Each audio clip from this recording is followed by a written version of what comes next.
To jest Radio Szczecin. Radio Szczecin. It's Laura and Mvula on Radio Szczecin. Hello. Hello, nice to meet you. Nice to meet you too. So you are asking how do we say the name of the city? It's Szczecin. Szczecin. Yeah, Szczecin. Okay. Yeah. Nearly. Yes, that's really all right. So how have you been? I read on your Instagram that you are working on some new music.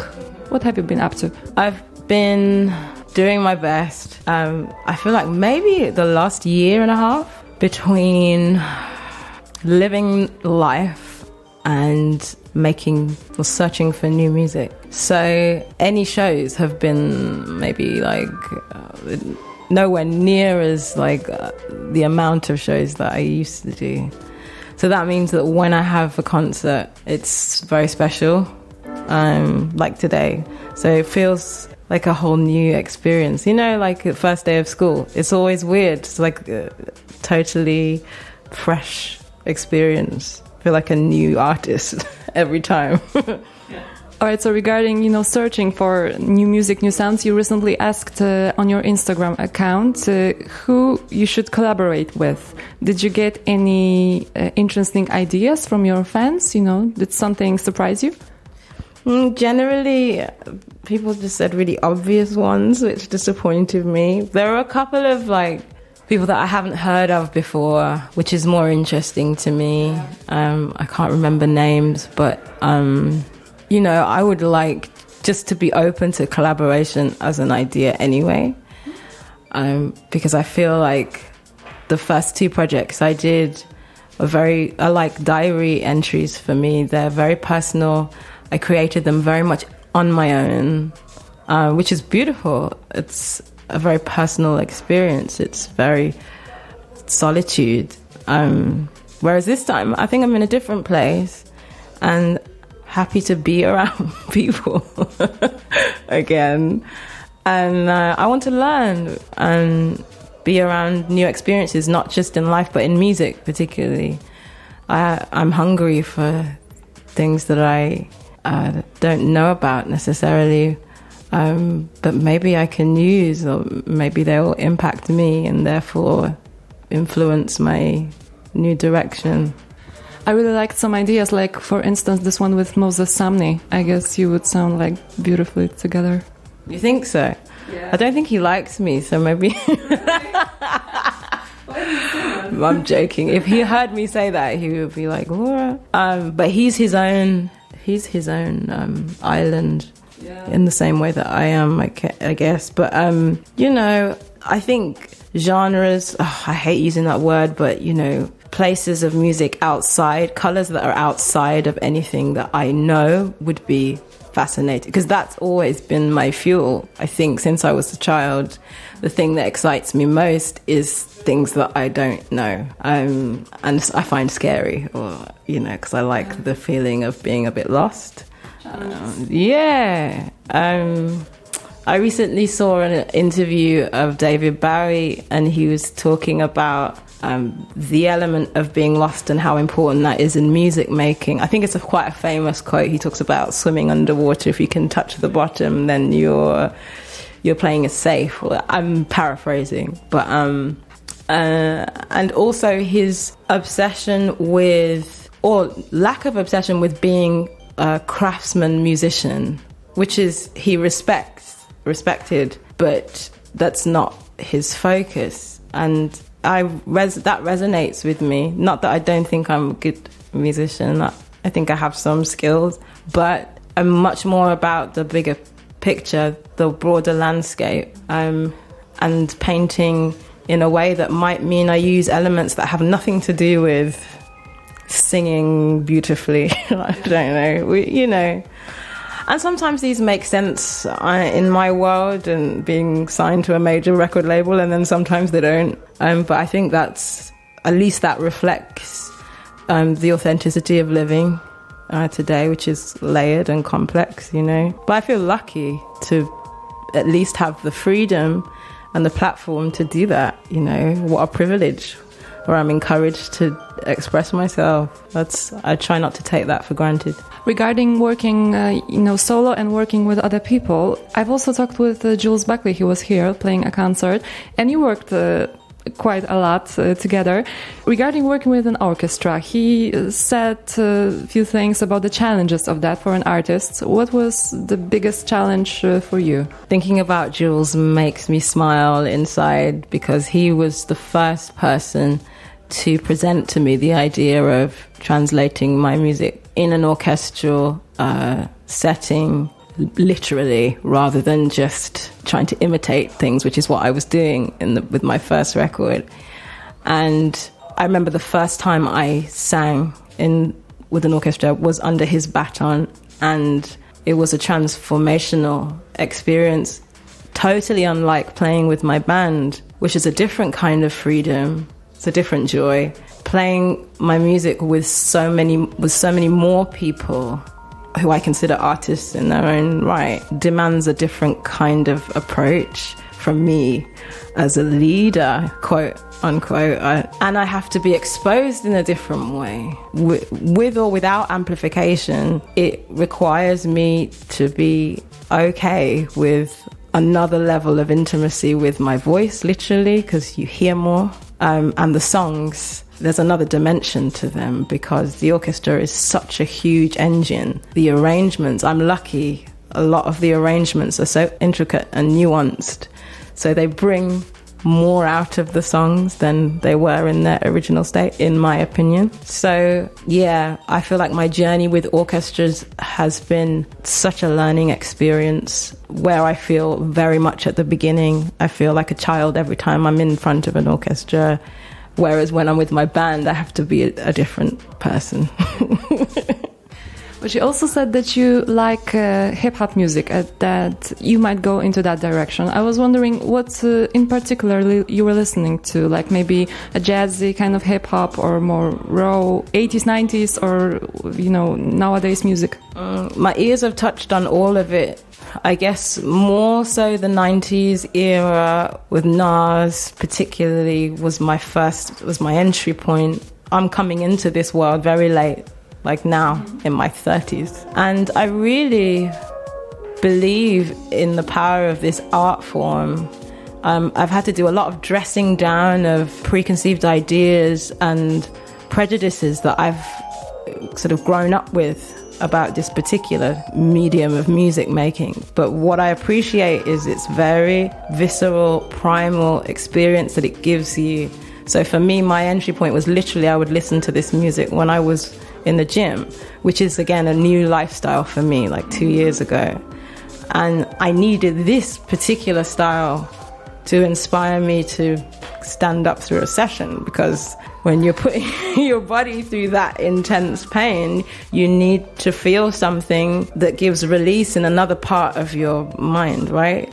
And hip-hop, whether it was Jay-Z, Kanye, Kendrick, Mos Def, J. Cole, Common, Remy Ma, even Erykah Badu, and that part of her craft, all of this music has given me something else. Again, I feel like an infant child when I sit in this room, because I don't know it really. I haven't grown up with it. So there are parts that are familiar to me, and then there are parts of it that I'm still becoming familiar with.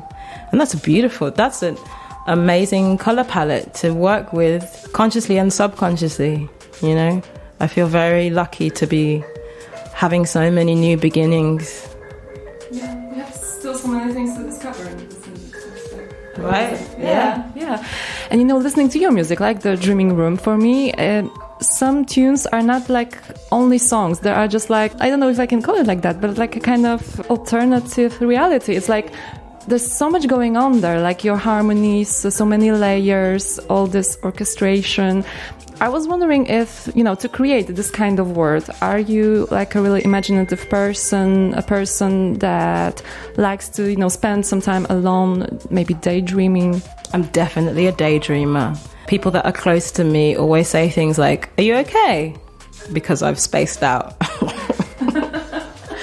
And I'm very quiet within myself, and I can be equally very extrovert and loud. That's true. But imagination, or the mystery of imagination, is something I've always been fascinated by. And I guess I try to find things that make me feel liberated in that space, because I don't believe that there are limits, really. And I don't know, I just take it very seriously and not seriously at the same time. You know, there's so much, the scope of creating through music. I mean, I don't know that we can fully even make sense of it with the human mind, this universal relationship that humans have with music, the need, this incessant need to make it, to experience it, to listen to it, to show up for it, to consume it, has been here since forever. So that means that surely the music making process would go on in its evolution, right? So that must mean there's new areas to discover. And I think that, yeah, I guess I'm a person that just sits and dreams about, you know, and they're not always literal things. There's some things that I would struggle to articulate with words, feelings, I guess, pictures. I watch a lot of TV at the moment, a lot, film and TV, but it seems to be with a new, the one time I'm popular, I'm never popular on my phone. It just seems to be a time where my mind and my heart is interested in feeling things through the screen that I've never paid attention to before. Never been a film buff. Always only wanted to watch comedies, just a rom-com, that'll do. That was me. Whereas now, I try to find the heaviest things, because I think we're living at a time when filters can create problems. I was someone that grew up quite sheltered relatively to the reality of the world, and I think music can be a phenomenal tool to help us make sense of where we're at and try to change things. I mean, I know that's become cliche, the idea of changing the world, but I think we need it now more than ever. So yeah, I'm the most open that I've ever been, just in every part of life. Well, talking about watching stuff, I know that you loved Friends, but do you still watch it, or are you more into like more drama stuff right now? It's the drama stuff. So I've replaced Friends with Queen of the South, so the drug cartel and things like there's a lot of war films that I watched, because I think I always prided myself on, well, I don't need to watch certain things because I don't want that energy consuming me, but actually I need to see, and we need to see. We need to have our eyes open, and I think that's the only way that we're gonna do anything. That we need that conviction and in spirit to be even compelled to change things or to say something of meaning and of value.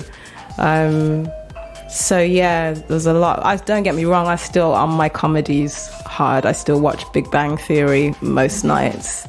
But yeah, generally it's anything that makes me think and feel things deeply, I'll be watching. Are you a romantic? Absolutely. And now I'm unashamed. Ironically, at a time when I'm probably the least romantic in my life, I embrace what I think is beautiful. Romance in relationships, romance with just dreams and how we live. And I've always been criticized for being a romantic or an idealist or whatever. But this is who I am. And maybe I'll change. Maybe in 5 years' time you'll be like, oh, she's no longer a romantic. Yeah. But yeah, I definitely would say I am. And your favorite romantic love stories, from movies or books, maybe? Oh, love stories. I would say, gosh, that's a really good question. I've been watching a series at the moment called, The Last Kingdom. And it's about the time of the Danes and Saxons and they're fighting for power and land and Christianity and paganism, and how this kind of era shaped the UK. But within these stories are love stories interwoven, and there's one particular love story in there that I think is beautiful, between, I don't want to spoil it for anybody that hasn't seen it, but between a Saxon daughter of the king and a pagan and a Dane. And of course, in this story, you're made to feel very sad about these two worlds being so detached, and, you know, rampant war, and a general misunderstanding of, you know, the different beliefs. And then these two people fall in love. And it just made me feel all kinds of things about how love is so much more than differences and our walks of life, however far apart they might seem. Anyway. Romantic. I'm a romantic. And you know, about love, about romanticism, in these times of social media and Tinder, you are quite new to Instagram, I guess. Your first post, no, I just did it. I'm just what do you call it? Flaky. So I've deleted my Instagram several times in the past. Yeah, I'll just get really bored or really irritated with how addicted I am to the thing, and then I'll just erase everything and start again. And I think the time that I was dropped from my old record label, it felt like a time where I wanted to move on and begin again. So that's why I only have a few posts up there. But yeah, the online social media, dating, what a time. I love conversations with my mum, who is also single. So it's interesting, two single ladies from different generations, and the implications of how we both have very different ideas about what it means to be single, for one, but how you might go about searching or not searching for a connection with someone. But, you know, with social media, gosh, there's just so much. But it's so surface. We all know, like, the issues that come with trying to find something authentic on this media platforms. Feels like folly. It feels so stupid. But at the same time, so many of us are like, well, this is the last resort, so we're all in the same boat. Because it's possible. Because it's possible. And I have to say, my last relationship, serious relationship, I met the guy on Tinder. Really? Yeah. So it's difficult for me to... There's hope in Tinder. Right, that's what I mean. And I know so many stories, so it's hard to make this kind of judgment about, you know, we shouldn't be on these things. And lots of people, I get messages all the time, I think I saw you on Tinder, why are you on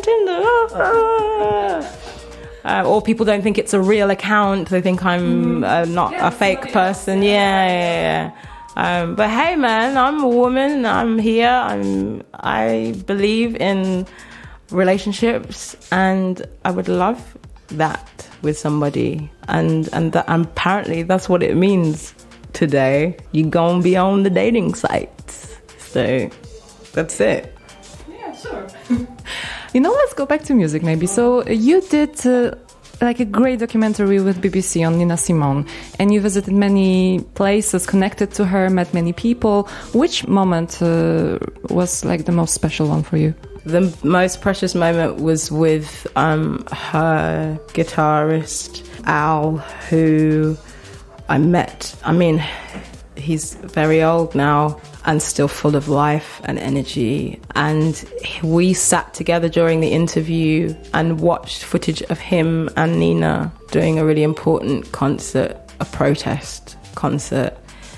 And that was just surreal, to be sat next to this man and to hear him kind of relive those memories as we're watching, listening and watching. And then we played together. I was so adamant that I didn't want to sing or play Nina's I'm not into that kind of thing of playing icons music. But they were like, no, it'd be really good for the program. And thank God, like, just those few minutes of playing, even the bits that weren't recorded with this man, to be just that little bit connected, to touch her space just a little bit, was something I'll never forget. And I think it was a privilege that will probably become more real as I get older. I think we live in a time where even the most precious experiences, I think because we're losing sense of, as human beings, of how to be in the present, and we're always living either in the past or we're only living for the next moment. We're trying to get to that thing. That's kind of how modern society works. I think it will be easier, I hope, when I get older. And I remember, as hopefully wisdom comes, and I realise the magnitude of a lot of the incredible things that I've experienced. But that would be probably number one of that particular documentary. You know, with Nina Simone and her songs, I always have a problem to choose whenever I want to play her on the show. It's difficult to just choose one or two, because you can just discover them all over again. But can you just help me this one time? If you were to play one Nina Simone song on our show, what would you play? There might be two, okay, but... Little Girl Blue, I think, is my number one. I think this song, I don't really even experience as a song. It feels like a memory to me. I think when I first discovered it for myself, I was a teenager having teenage problems. And if you can imagine, I'm quite a dramatic person now as an adult. So you can imagine as a teenager, I was quite a mess. And this particular song was a balm for me. I found it healing, and as though she was singing for both of us.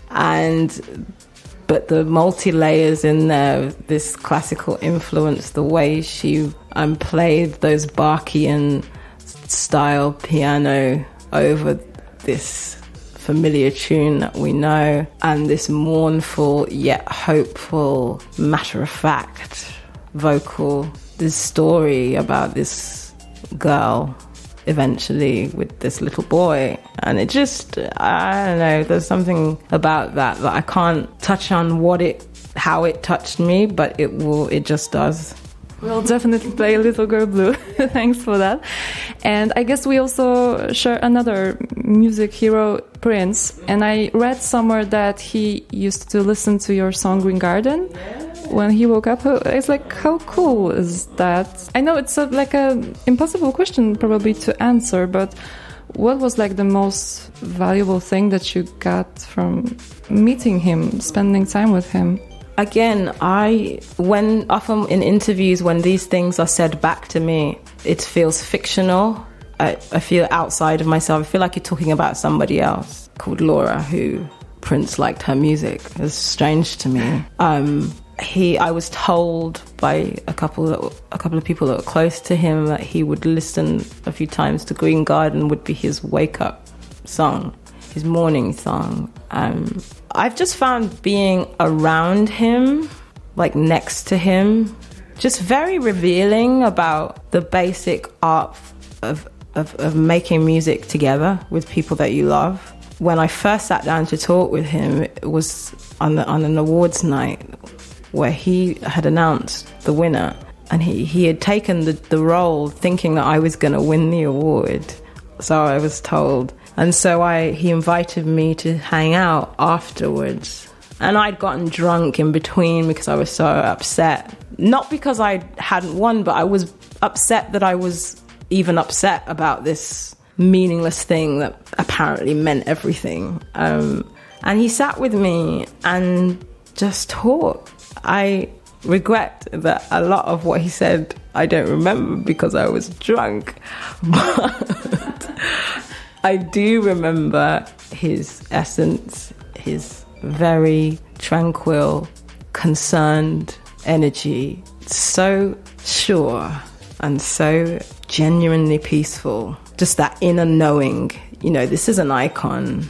not just any icon, but one who sort of almost single-handedly invented himself over and over in music, decade after decade, in a way that most of us, you know, I don't want to say the average Joe, but most of us are trying to find ways to slowly expose and express things that make us feel vulnerable, or, you know, would mean we would need to have courage.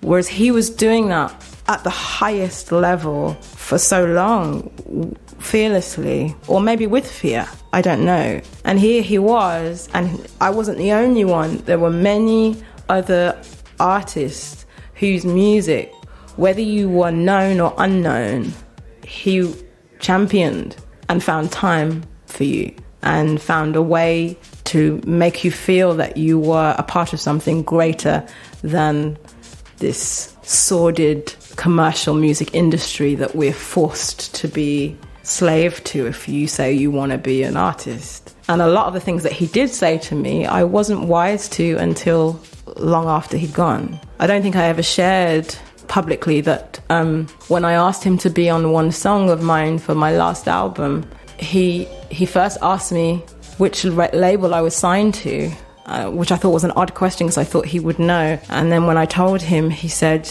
I only work with emancipated artists. When you find that, call me. I remember at the time I was upset, I was offended, I thought, you know, I didn't understand.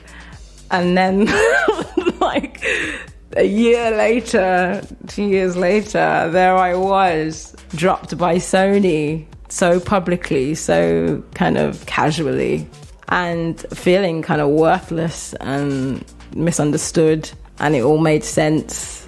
And I carry that with me.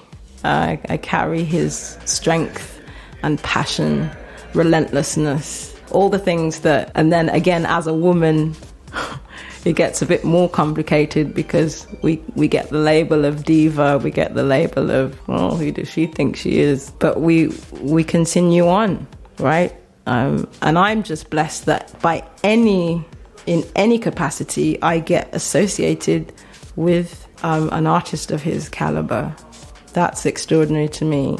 So yeah, I'm always thankful to being reminded of that, because it's easy to forget, which is crazy in itself. But day to day, I'm afraid to say, like, this particular industry can mess you up in the head, and it's important to remember those moments.